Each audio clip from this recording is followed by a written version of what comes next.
Hindi na umabot ng buhay sa ospital ang 54 anyos na magsasaka na kinilalang si Edgardo Nasug matapos itong saksakin ng 24 anyos na tricycle driver sa Barangay Poblasyon, Santa Maria, Pangasinan, pasado las 9 kagabi.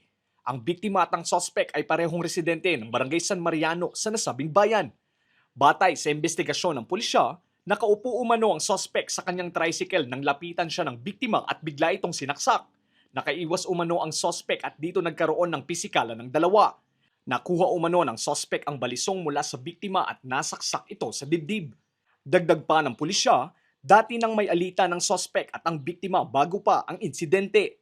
Ang account po nito ay ito pong ating suspect ay nakaupo po sa kanyang tricycle at nagse-cellphone nang biglang dumating po itong ating biktima na allegedly itong biktima natin ang unang nanaksak without apparent reason sa ating suspect. Ngayon po, acting on self-defense, dinepensahan niya po at nailagan niya yung pananaksak na ginawa na itong biktima sa kanya.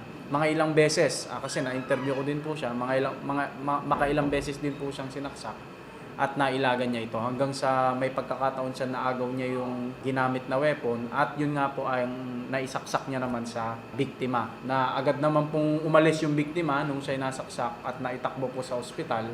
Meron silang hidwaan na at nagkataong kagabi ang initial aggressor po natin ay ito nga pong biktima. Nakauwi pang duguan sa kanilang tahanan ng biktima. Idinala pa ito sa paggamutan ngunit idiniklara itong dead on arrival. Labis naman ang pagdadalamhati ng mga kaanak ng nasawi. Sakit na, dagsa na, sakit asar, naramid na. Dapat ako, pagkuhan na, naramid na.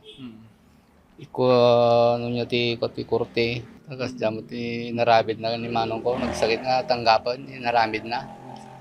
Sulang mo, kwadagitan na anan, papay-skwila pa, suna, tapos di asawa na ka 5 years nga nakailalatan, balakbot na ni manong ko lang, diba?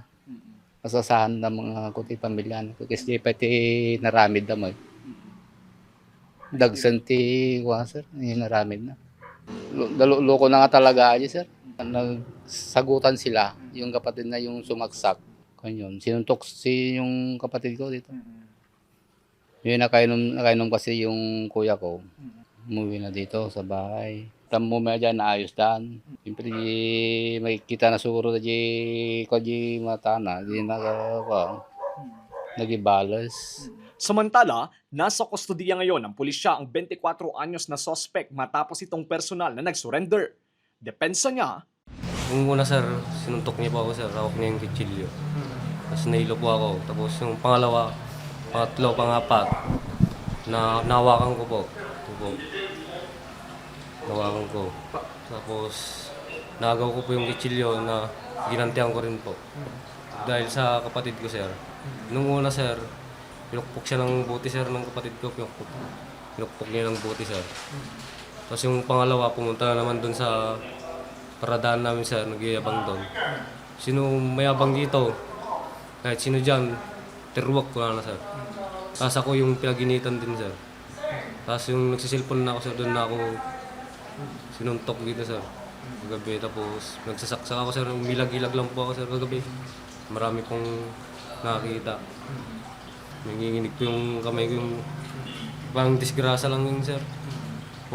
Ang alam ko kasi sir, nasaksak ako. Hindi pa ako nakainom sir. Papasada pa ako sir. Sana mapatawad nila po ako sir na ginawa ko. Sila naman po yung nauna. Hindi naman po kami. Parang self-defense lang po ako kagabi sir. Akala ko sir, ako na yung mamatay kagabi. kasong homicide ang posibleng kakaharapin ng sospek ayon sa pulisya. Ito nga po, anger management. Ano nga po? And as much as possible, umiwas po tayo sa mga altercation kasi yung mga ganitong maliliit na bagay na kayang pag-usapan, pag nagpadala po tayo dyan, doon po nangyayari yung mga bagay na hindi natin inaasahan. Ano? Pero pag umiwas po tayo kahit sa mga simpleng altercation, ay maiwasan po sana natin ang mga bagay na ito. Lester Narag, Balitang, Solid North.